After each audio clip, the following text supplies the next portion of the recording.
오늘 예배에 오신 모든 분들에게 하나님의 말씀에 또 위로와 또 능력이 넘칠 수 있게 되기를 바랍니다. 자, 우리가 잠언 말씀은 계속 봐가는데, 자, 오늘 말씀 읽으면서 좀 뜨끔뜨끔하죠. 한번 보겠습니다. 안 뜨끔거리십니까?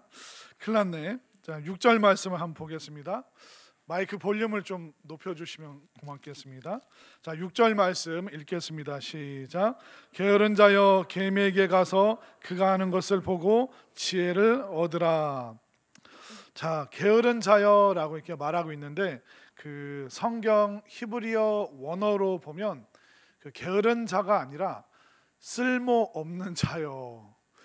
이 말은 굉장히 그 사람에게 쓰기에는 좀 뭐랄까요, 남을 너무 이렇게 폄훼하는, 또 폄하하는 그런 표현이 될 수도 있고, 또 쓸모없는 자라는 표현은 굉장히 모욕적인 말이라고 할 수가 있습니다. 그 충청도 속담은 아닌데, 그 우리 충청도 사람들끼리 이제 좀 쓸모없는 사람이라고 할 때 뭐라고 그러는지 아세요?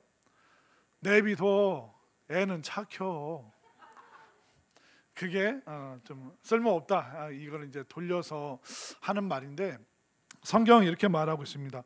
쓸모없는 자여 계미에게 가서 그가 하는 것을 보고 지혜를 얻으라고 이야기를 하고 있습니다. 자, 쓸모없다는 거, 이게 참 우리에게 이렇게 편치 않은 그런 말입니다. 한번 생각해 보십시오. 내가 어떤 모임을 갔는데 사람들이 환대를 안 해주고 나한테 인사도 안 하고, 내가 있는 둥 없는 둥 그렇게 자기들끼리 막 시간을 보내고 있습니다. 그러면 어떤 마음이 들죠? 나는 여기서 쓸모없는 사람인가? 또 여러분들이 명절 때 그 온 가족들이, 친지들이 만났는데 나 혼자 막 주방에서 설거지하고 거실에서는 막 자기들끼리 무슨 얘기를 하는지 막 재밌게 하하호호하고, 그럼 설거지하면서 무슨 생각 드세요? 나는 이 집안에서 쓸모없는 사람인가? 나도 재밌게 놀고 싶고 얘기하고 싶은데 왜 나 혼자 지금 설거지하고 있지? 옳게 신우 이게 뭐 별의별 생각이 다 듭니다. 그런데 내가 여기에서 의미 있는 존재구나. 사람들이 나를 환영하고 환대하고 또 나를 알아주는구나. 그럼 나의 쓸모에 대해서 느끼게 될 때 우리는 거기서 안정감을 얻게 되고, 또 우리는 행복해지고 또 마음이 따스해지게 되는 것입니다. 자, 그러면 이 쓸모 있음 없음에 대해서 좀 얘기를 하면, 과연 하나님께서는 우리를 어떻게 보실까요? 하나님께서 우리를 보실 때는 우리의 쓰임새보다는 우리의 존재 자체로 이미 쓸모 있게 우리를 보십니다. 그 이유가 뭐냐면 바로 사랑 때문에 그러한 것입니다. 하나님께서 우리를 사랑하시는데, 우리가 그렇게 쓰임새가 없어도 우리를 얼마나 사랑하시는지 우리가 이걸 알아야 됩니다. 그거 왜 하나님께서 그런 방식으로 우리가 쓰임새가 없어도 왜 사랑하시냐면, 한번 생각해 보십시오. 여러분들 뭐 집안에 갓난아이가 태어났어요. 근데 갓난아이가 태어나면 일이 줄어드나요? 일이 많아지나요? 밤에 잠도 못 자죠. 막 빨래 해야죠. 또 애기 막 우유 타야죠. 뭐 이유식도 만들어야 되죠. 막 놀아줘야죠. 울면 왜 우나 또 가서 들여다봐야죠. 갓난아이가 태어나면 얘는 일은 하나도 안 하고 일만 만드는 존재예요. 근데 얘가 이쁩니까? 안 이쁩니까? 이쁩니까? 아니, 집안에 기여하는 바도 없는데 뭐가 이쁩니까? 왜 이뻐요? 자체가, 존재 자체가 이미 사랑스럽고 이미 효도를 다 하고 있는 것입니다. 저희 집에도 아들과 딸이 있는데 10살 때까지 효도를 다 한 것 같습니다. 무슨 얘기인지 아시겠죠? 분명히 우리가 키우고 있는 자녀들은 집안에 기여하는 바가 별로 없어요.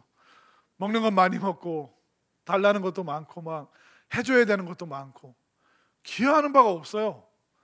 그런데도 늘 마음이 쓰이고 안쓰럽고, 또 부족한 자식 보면 더 마음이 힘겹고, 그런데 그게 미워서 힘든 게 아니라 사랑스러운데 그 존재가 더 잘 됐으면 좋겠는데 하는 그 안타까운 마음으로 우리가 늘 바라보고 있습니다. 때로는 그 아이가, 내 자식이 쓰임새가 없고 기여하는 바가 없어도 그 존재 자체로 고맙고 또 건강했으면, 그런 마음이 늘 우리에게 있는 것이죠.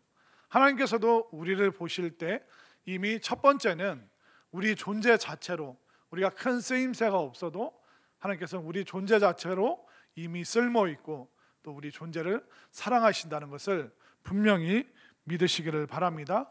근데 더 놀라운 건 뭔지 아세요?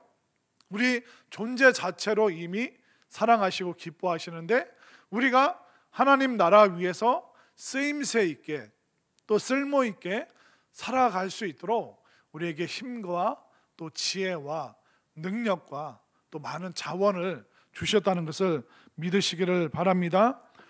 우리가 하나님 나라 위에서 쓰임을 받잖아요.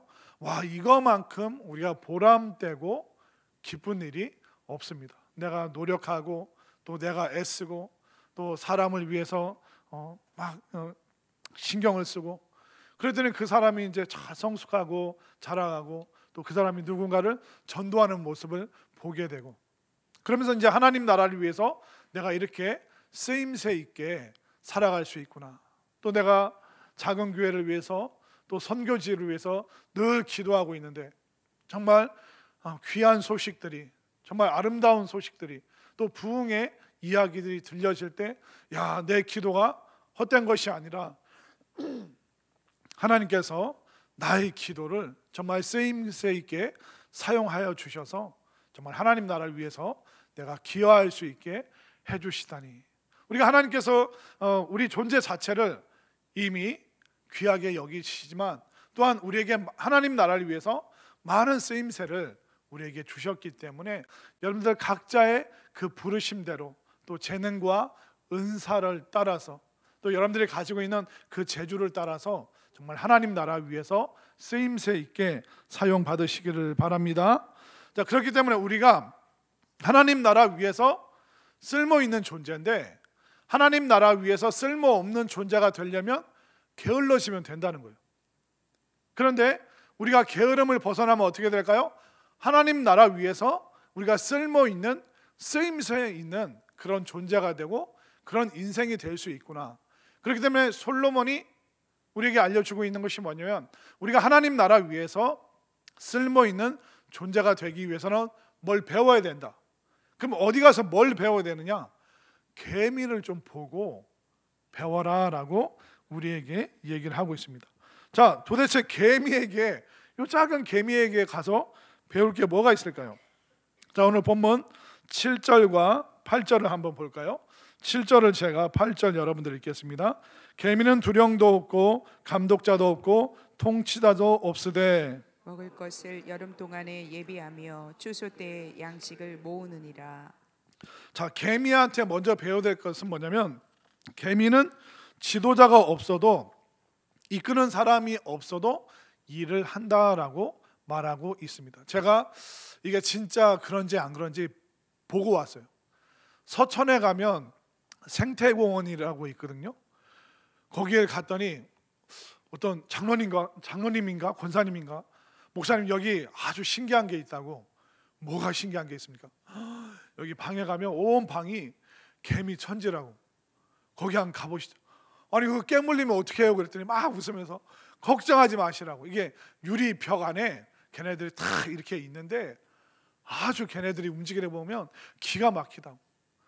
그래서 이제 가봤어요. 그랬더니 정말 신기하더라고요. 여기 이제 저쪽에 이제 나무 이파리가 있으면 그 나무 이파리를 썰어서 그걸 탁 메고 개미들이 산 넘고 물 건너 막 나무를 막 해서 저기까지. 여러분들 서천 안 가보셨죠? 여러분들 그 서천 생태공원 꼭 한번 가보십시오. 개미들이 막 열심히 하는 거예요. 진짜 무슨 누가 호루라기를 불고 뭐 주황색 봉을 들고 이쪽으로 막 안 그래도 자기들이 알아서 썰고 막 뭐 사고도 안 나요. 부딪히지도 않아요. 이쪽으로 가고 오는 애들은 또 이렇게 와서 또 근데 제가 또 저 분명히 관람객이 와서 쟤네들이 열심히 하는 거다. 그래서 제가 권사님들 다 내보내고 사람들 다 나가면 얘네들 하고 이제 쉬겠지 하고 나가는 척하면서 딱 뒤돌아 봤는데 어떻게 하고 있을까요? 보나 안 보나? 계속 열심히 하는 거예요. 그래도 얘네들이 경력이 오래됐구나 해서 제가 문 뒤에서 이렇게 봤어요. 없는 척하고. 근데도 사람들이 다 빠져나갔는데도 막 땀을 흘리면서 막 열심히 자기 일을 하는 거예요. 솔로몬이 그것을 보면서 깨닫는 거예요. 우리는 누가 시켜야 하잖아요. 남자분들 군대 갔다 오신 분들 아시겠지만 저기 전방에 있는 제 친구들이 이제 휴가 때 나오면 그런 얘기를 하더라고요. 전방에서는 이거 말하면 안 될 것 같은데 전방에서는 북한군을 경계하는 게 아니라 지휘관을 경계한다고. 그러니까 고참은 막 자는 거예요. 야, 뭐 암흑의 이병, 나 지금 잠깐 잘 테니까 뭐죠? 계엄사령 뭐죠? 일찍 사령, 뭐 일찍 사관, 중대장님 또 뭐 하사관 오는지 안 오는지 잘 감시하라고. 그러니까 북한군을 감시하는 게 아니라 지금 뭐 이렇게 순찰 나오는 장교들을 간부들을 감시해라. 우리 학교에서도 마찬가지죠. 선생님 없으면 어떻게 합니까? 자세가 이게 탁 이러면서 잠을 자기 시작합니다. 그래서 선생님 오시면 안 잔 것처럼 이렇게 막 펜 들고 있고. 우리는 감독관이 있어야지, 누가 뭐라고 그래야지, 또 앞에서 막 이끌어야지만 겨우 따라가는 존재입니다. 그런데 개미는 감독관이 없고 지휘관이 없고 또 이끄는 사람이 없어도 알아서 개미들은 열심히 일을 하고 있죠. 이 말은 뭐냐면 누구 탓하지 않고 누가 보든 안 보든 열심히 하는 겁니다. 근데 사람은 어떻습니까? 남 탓할 때가 많죠. 내가 금수저 집안에서만 태어났어도 우리 부모가 나한테 좀 좋은 머리라도 좀 물려줬으면 내가 이렇게는 안 사는데, 아이고. 우리는 늘 남 탓하기에 바쁩니다. 개미는 전혀 남 탓하지 않아요. 제가 사실 서천 생태공원 가서 물어봤어요. 개미들아, 힘들지 않니? 그랬더니 괜찮습니다. 너무 고생스럽지 않아? 일 없습니다. 괜찮습니다. 저희들은 열심히 하고 있습니다. 약간 이게 북한식으로 말을 하더라고요. 알았다 하고 이제 손 흔들고 이제 나왔는데 지금도 아마 열심히 일하고 있을 겁니다. 남 탓하지 않아요. 우리가 열대에서 살다가 왜 대한민국에 와서 이 고생을 하고 있나, 그런 말 안 하더라고요. 그냥 우리가 주어진 일이니까 이거 그냥 열심히 하는 겁니다 하면서 막 열심히 계속 왔다 갔다 수고를 하더라고요. 근데 우리는 남 탓하고 대통령 탓하고 정치인 탓하고 조상 탓하고 남 탓하느라고 정신이 하나도 없죠. 그러나 개미는 그 주변 상황과 환경과 상관없이 열심히 움직이고 있는 그 모습, 그것을 여러분들이 배우시기를 바랍니다. 그렇게 되면 개미는 그 나뭇잎 잘라서 계속 옮기는 거, 그걸 너무 열심히 하는데 제 마음이 숙연해지는 거예요. 진짜 열심히 산다. 여러분들도 누가 보든 안 보든 기도하고 말씀 묵상하고 예배드리고 전도하고, 여러분들이 여러분들의 삶을 스스로 주도적으로 살아간다면 누가 그 사람 욕할 수 있겠습니까? 누가 그 사람을 깔볼 수 있겠습니까? 여러분들에게 주어진 일이 무엇입니까? 집에서 밥하고 청소하고 설거지하는 거, 그 대한민국에서 1등으로 잘해 주시기를 바랍니다. 또 여러분들 직장에서 일터에서 영업을 하셔야 되는 분도 있고, 또 사무실에 있어야 되는 분들도 있고, 사람을 돌봐야 되는 분들도 있는데, 그냥 누가 보든 안 보든 여러분들의 삶을 주도적으로 그렇게 한번 살아보시기를 바랍니다. 여러분들 집에 아무도 안 찾아와요. 그래도 쓸고 닦고 광내고 그릇도 이쁘게 탁탁탁 해놓고, 그럼 여러분들의 삶을 주도적으로 산다면 누가 뭐라고 그러겠습니까? 누구보다도 우리는 당당하게 살 수 있는 것이죠. 여러분들 은혜 받기 위해서 어디 가시라고요? 서천 생태공원 꼭 가시기 바랍니다. 가서 잠언 6장 6절 말씀이랑 이 개미들을 한번 보십시오. 정말 스스로 주도적으로 누가 말하지 않아도 감시하지 않아도 열심히 살아가는 그 모습, 여러분들에게도 신앙이 되었던, 가정의 일이 되었던, 직장 생활이 되었던 나에게 주어진 그 모든 일들을 주도적으로 그렇게 살아갈 때 하나님 나라 위해서 더 쓰임새 있고 또 쓸모있는 인생이 된다는 것을 분명히 깨달으시기를 바랍니다. 또 8절 말씀을 한번 보실까요? 8절 말씀에 보면 먹을 것을 여름 동안에 예비하며 추수 때에 양식을 모으느니라. 이게 개미의 삶이라고 이야기를 하고 있습니다. 이 말은 뭐냐면 오늘날 우리에게 욜로 하지 말라는 겁니다. 이게 욜로 얘기 뭐 좀 들어보셨죠? 이게 영어로 you only live once. 네가 이 세상 한 번 산다. 그러니까 너를 위해서 시간과 돈을 마음껏 써라라는 이 소비 스타일. 그런데 욜로로 살면 어떻게 됩니까? 나이 들어서 골로 가는 일이 생길 수밖에 없습니다.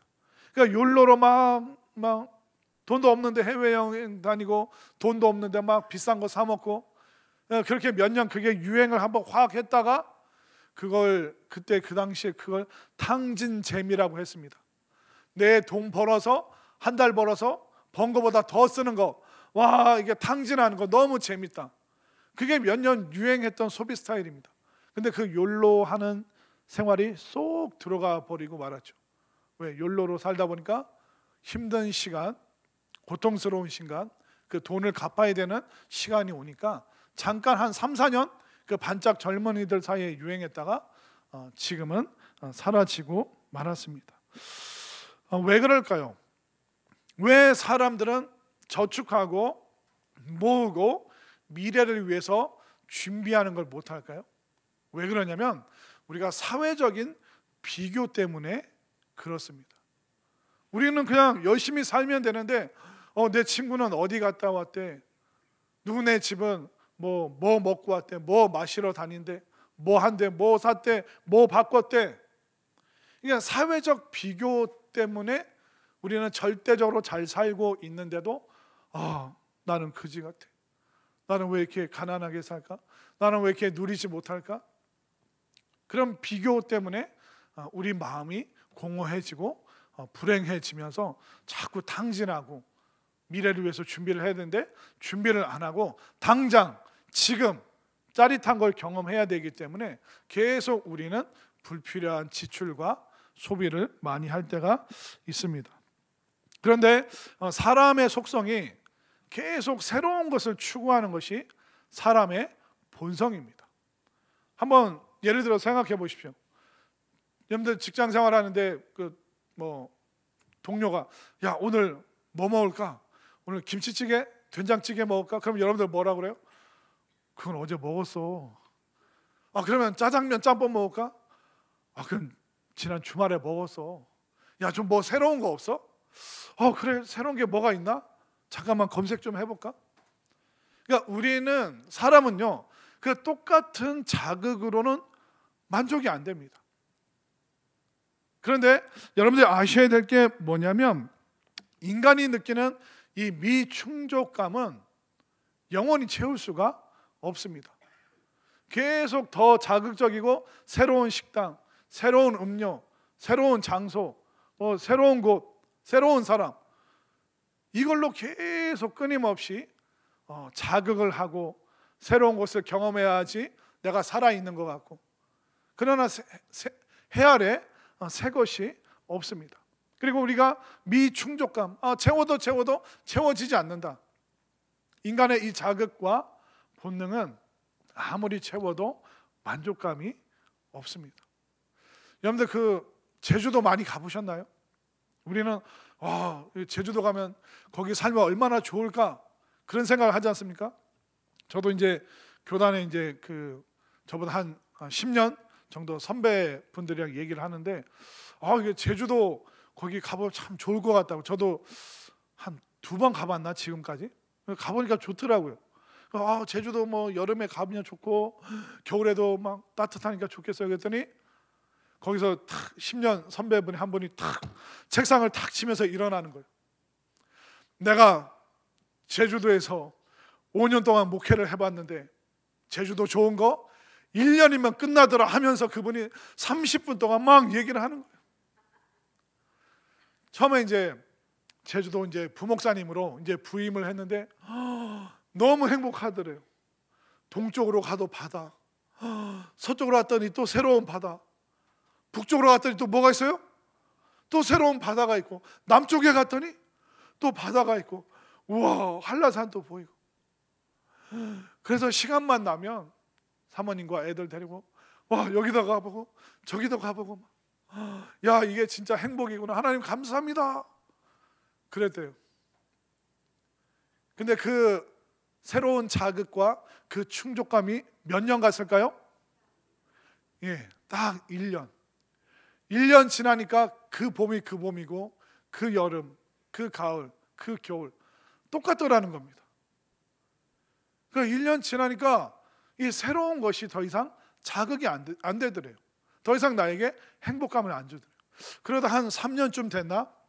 어느 날 이제 신방 끝나고 이제 가다가 바다가 보이길래 이제 또 이제 차를 세워놓고 바다를 보는데 그 바닷물이요, 그 목사님한테 거대한 장벽처럼 느껴지더래요. 그 푸르른 바다. 나는 언제 육지에서 목회해보나. 3년 지나니까 그 답답함, 어디도 동서남북 어디로도 갈 수 없는 그 막막함, 바다가 벽으로 느껴지더래요. 하나님, 육지 가고 싶어요. 하나님, 저도 무태 가고 싶어요. 2년을 더 기도했대요. 저 지금 눈물을 흘리잖아요. 그 마음이 지금 공감돼가지고 막 집사님이 막 아유, 그 얼마나 힘들었을까, 그 제주도에서 막. 그러니까 우리가 느끼는 미충족감은요, 아무리 대단한 여행지를 가고 대단한 거 먹고 새로운 거 마시고 새로운 사람 만나도 우리는 더 큰 자극, 더 큰 자극을 원하기 때문에 이 미충족감은 절대로 채워지지 않습니다. 그렇기 때문에 우리는 당장 내가 새로운 거 경험해야 돼. 그것도 필요하지만 오늘 솔로몬이 알려주고 있는 것은 뭐냐면, 당장 또 중요하지만 미래를 위해서 준비하고 예비되어 있는 것, 그것이 더 우리에게 소중하다는 것을 계미를 통해서 알려주고 있습니다. 여러분들, 우리가 시간이 지나면 나이가 들까요, 안 들까요? 들죠. 근데 우리 젊은 사람들은 이해를 못할 겁니다. 왜 나이가 들지? 왜 나이 들면 아프다고 그러지? 왜 그러지? 그런데 우리가 그걸 보고 있음에도, 알고 있음에도 불구하고 미래를 준비하지 않는 것이 어리석은 것, 그것은 지혜롭지 못한 것이고 때로는 게으를 수 있다라고 오늘 성경이 우리에게 알려주고 있습니다. 그럼 우리가 나이 드는 것, 노후, 또 나중, 그것도 있지만 또 우리에게는 영원한 삶이 있는데, 그렇다면 여러분들이 노후를 위해서 준비하는 만큼 영원한 하나님 나라를 위해서 무엇을 준비하고 있는지 스스로에게 물어보시길 바랍니다. 분명히 예수님은 말씀하셨습니다. 달란트 비유를 통해서 내가 너희들에게 맡긴 것이 있는데 그것을 내가 결산할 때가 올 것이다. 내가 너희들에게 10문화씩, 5문화씩, 1문화씩 다 맡겼는데 그것을 셈할 때가 있을 것이다. 주인 되시는 아버지께서 그것을 결산할 때가 올 것이다. 여러분들은 그 하나님 앞에서 무엇을 보여드릴 수 있으시겠습니까? 예전에 어떤 집사님이랑 얘기하는데 이분이 그 임사체험, 죽었다가 깨어난, 그 교통사고 당해서 탁 그때 심장마비가 왔는지 이분이 거의 한 30분 정도 정신을 못 차린 적이 있습니다. 근데 이분이 이제 30대 때인가 그랬어요. 젊은 때였는데 나이 들어서 이제 저한테 이제 얘기를 해주시는데, 자기가 탁 그 이제 죽음을 체험하고 이제 천국으로 쭉 빨려 들어가는데 천국을 쭉 구경을 했대요. 근데 거기서 이제 천사가 이게 당신을 위해서 예비된 집이라고. 그 집이 너무 좋더래요. 그래서 집 열고 딱 들어갔더니 그 큰 집 거실에 뭐 하나만 있더래요. 그 뭐가 있었냐면 그 라면 한 박스가 딱 놓여 있더래요. 그래서 천사에게 이게 뭐냐고 물어봤더니 몇 년 전에 당신이 그 옆집에 가난하고 힘들게 사는 그 여자분, 아이 둘 데리고 사는 그 여자분의 삶이 너무 딱해서 당신이 가장 순수한 마음으로 아무 대가 바라지 않고 당신이 준 그게 당신의 30년의 인생 동안 하나님 앞에 남긴 거다. 아니, 내가 지금까지 신앙생활하면서 수많은 일을 하고 봉사를 했는데 아니 천국에 라면 박스 하나 있다는 거예요. 그러면 나 이렇게 살고 싶지 않습니다. 그러면서 이제 그가 심장마비에서 다시 깨어나고 돌아왔는데 그러니까 그분의 얘기가 뭐냐면 정말 믿음으로 순수한 마음으로 사랑으로 한 것만 천국에 남아있고 이거 하면서 기대하고 내가 하면서 사람들이 알아줬으면 그 미묘한 것은 다 아신다는 거예요. 우리의 마음을 감찰하시기 때문에 남들에게 보여주고 싶고 내 성과를 자랑하고 싶고 드러내고 싶고 그런 거는 불로 태우면 지푸라기나 나무처럼 다 사라지고 믿음으로 사랑으로 또 순수한 마음으로 한 그 선행들 그것만 천국에 남아있다는 것을 제가 깨달았습니다. 하면서 이분이 나눠주는 거, 전도하는 거, 영혼 구원하는 거 그걸 얼마나 열심히 하시는지 그러니까 왜 그렇게 열심히 하시는지에 대한 그 이야기의 출발점이 바로 그 라면 한 박스였습니다. 한번 생각해 보십시오. 여러분들이 지금까지 누군가를 위해서 나누었을 때 어떤 마음으로 나눴는지 그런데 우리의 부족한 마음 하나님께서 다 아시죠. 아시는데 그 마음의 가장 밑바닥 거기에 무엇이 있는지 하나님은 다 아신다라고 말씀하고 계시는 겁니다. 그렇기 때문에 우리가 겉으로 보이는 이 세상에서 나이 들어가는 미래를 준비하는 것 이것도 예비해야 되지만 하나님 나라에서 우리가 무엇을 상급으로 쌓을 수 있는가 이 영적인 일에도 여러분들이 준비되어 있고 깨어 있고 정말 게으르지 아니하고 성실한 믿음의 삶이 될 수 있기를 바랍니다. 자, 또 9절 말씀을 한번 볼까요? 9절 말씀 읽겠습니다. 시작. 게으른 자여 내가 어느 때까지 누워 있겠느냐 내가 어느 때 잠이 깨어 일어나겠느냐라고 말하고 있습니다. 누워 있으면 안 됩니까? 계속 서 있어야 됩니까? 좀 자면 안 됩니까? 계속 깨 있어야 됩니까? 계속 바쁘게 분주하게 살아야 됩니까? 우리는 게으르지 않다는 것이 바쁘고 분주하다고 생각합니다. 그런데 바쁘고 분주한 삶을 한번 생각해 보십시오.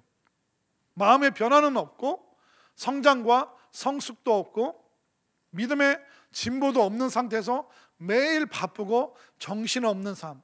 예배 나중에 갈게요. 기도하는 거 말씀 묵상학교 애들 고3인데 그거 끝나고 갈게요. 좀 애들 좀 키워놓고 갈게요. 우리 신랑 그 사업 뒷바라지 좀 해놓고 갈게요. 나중에 좀 할게요. 그러면서 우리는 계속 일상에 바쁜 것을 성실한 것이라고 생각합니다. 그러나 분주하고 바쁘기만 한 건 뭔지 아십니까? 아무 변화 없이 열렸다 닫혔다는 자동문이랑 다를 바가 없습니다. 자동문이 얼마나 바쁩니까? 여러분들 카페나 식당 들어갈 때 이게 누르십시오 뭐 그거 있잖아요. 누르세요. 그럼 누르면 문이 쫙 열리잖아요. 그 문이 하루에 몇 번이나 열리고 닫힐까요? 근데 그 자동문 보고 우리가 성실하다라고 말하지 않습니다. 왜? 아무 의미 없이 똑같은 행동만 반복하고 있기 때문에. 여러분들이 신앙을 믿음을 하나님을 뒷전으로 놓고 이 세상에서 바쁘고 분주하게 살아가는 거 그걸 하늘에서는 성실하다 말하지 않습니다. 정말 우리가 살아야 될 게 뭘까요? 우리가 어떤 삶의 방식을 선택을 해야 될까요? 분주하기는 한데 기도가 없어요. 바쁘게 살긴 하는데 말씀이 없어요. 정신없이 살아가는데 하나님에 대해서 한 번도 제대로 떠올려 보지 않으면서 하나님 생각도 안 하면서 우리는 살아가고 있습니다. 그것을 성실하다, 열심히 산다라고 말할 수 없습니다.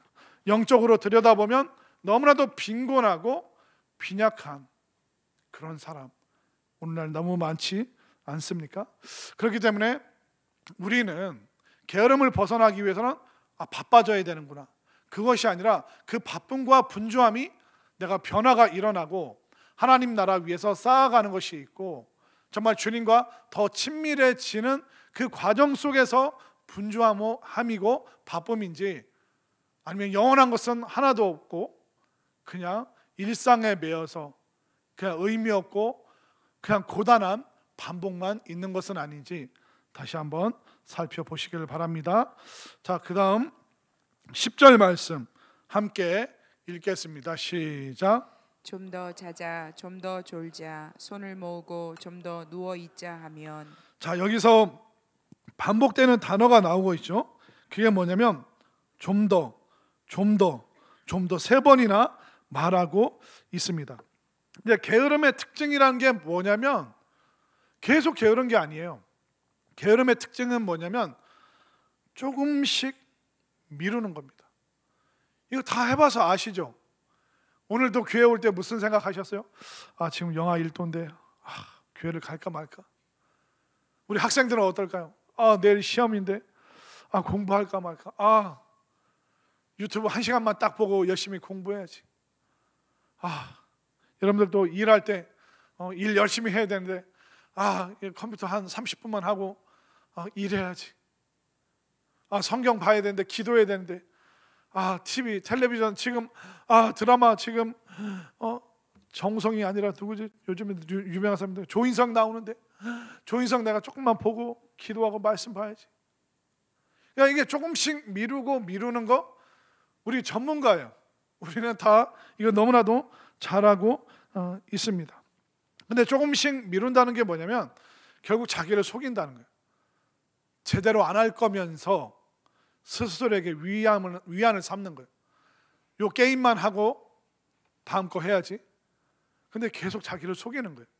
내가 요것만 누리면 다음 거 성실히 할 수 있을 것처럼 생각을 합니다. 그러나 절대로 그게 제대로 안 되죠. 사실 안 할 거면서 조금씩 미루면서 본인의 양심의 가책을 뒤로 미루고 있는 우리의 모습. 그렇기 때문에 우리가 자꾸 미룬다면 세상 속에서도 성취나 또 어떤 업적을 이룰 수 있는 게 없습니다. 영적 세계에서도 마찬가지예요. 우리가 공부해야 되는데 그걸 자꾸 미룬다면, 또 우리가 일을 열심히 해야 되는데 그걸 좀 간식 먹고 커피 마시고 이걸 자꾸 미룬다면 일이 지체가 됩니다. 일이 지체되면 조금 이따 하자 하면서 시간이 지나면 뭐라고 합니까? 내일 하지 뭐, 다음 주에 하지 뭐, 다음 달에. 그래 에라 모르겠다, 2024년 다 지나갔는데 12월인데 뭐 말씀 묵상이고 뭔 기도냐. 그래 2025년 1월 1일부터 내년부터 열심히 하지 뭐. 그러면 그게 어떻게 됩니까? 평생 미루다가 하나님 앞에 제대로 살아본 적도 없고 인생을 열심히 성취해 본 것도 없이 그냥 허송세월, 죄송한 말씀이지만 쓸모없는 인생, 쓰임새 없는 삶을 살다가 시간을 다 보내버리고 이 땅에서도 남은 게 없고 천국에서도 손에 잡히는 게 없고 그런 인생이 되어버리고 만다는 것입니다. 조금만 더 있다가 나중에, 내일, 다음 주, 다음 달, 내년부터 그렇게 미루다가는 우리는 빈궁한, 영적으로도 빈궁하고 또 세상적으로도 빈궁할 수밖에 없는 것입니다. 자, 마지막 말씀 11절 말씀 함께 읽겠습니다. 시작. 내 빈궁이 강도같이 오며 내 곰핍이 군사같이 이르리라. 자, 이 빈궁하다는 게, 가난하다는 게 세상적으로만 뿐만 아니라 정서적으로, 감정적으로 뿐만 아니라 인간관계, 또 영적으로도, 또 이 가난의 모습이라는 것은 굉장히 성경에서는 포괄적으로 다양하게 표현을 하고 있습니다. 그렇기 때문에 우리가 또 세상에서는 성공을 했는데 그 영혼의 영생이 없어요. 생명이 없어요. 그 사람은 영적으로 가난한 겁니다. 그래서 세상적으로 성공했는데 주변에 친밀한 사람이 없어요. 다 의심스럽습니다. 다 내 돈 훔쳐갈 것 같은 사람이에요. 그러니까 아무도 사람을 안 좋아해요. 정서적으로 가난하고 빈곤한 삶을 살고 있는 것이죠. 그런데 그 어느 순간 정서적이고 경제적이고 또 영적인 빈곤이 어떻게 온다고요? 강도처럼 갑작스럽게 그 어려움이 찾아오게 된다라고 말하고 있습니다. 그뿐만 아니라 그 정서적이고 경제적이고 영적인 그 가난이 군사처럼 군대같이 우리에게 온다고 말합니다. 여러분들 혹시 개인적으로 군대를 이길 수 있나요? 이길 수가 없습니다. 우리가 대항할 수 없도록 우리를 힘겹게 만듭니다. 또 군사같이 우리에게 온다는 건 뭘까요? 군대가 주둔하잖아요. 그러면 군대의 다스림을 받게 됩니다. 경제적으로 어려우면 그 경제적인 곤핍함 때문에 우리가 그 아래에 놓여 있어야 됩니다. 정서적으로 빈곤하면 그 빈곤한 상태로 또 우리가 살아가야 됩니다. 영적으로도 기도가 없고 말씀이 쌓여 있지 않고 주님과의 친밀함이 없고 그 영적인 그 빈곤함, 그러면 그 영적인 빈곤한 상태에 우리가 눌려 있고 다스림을 받을 수밖에 없다라고 말하고 있습니다. 여러분들 어떻습니까? 지금 여러분들의 그 빈곤함이 어디에서부터 시작되었습니까? 경제적인 거 말고 그것뿐만 아니라 여러분들 정서적으로 인간관계의 빈곤함이 어디서부터 기인한 것 같습니까?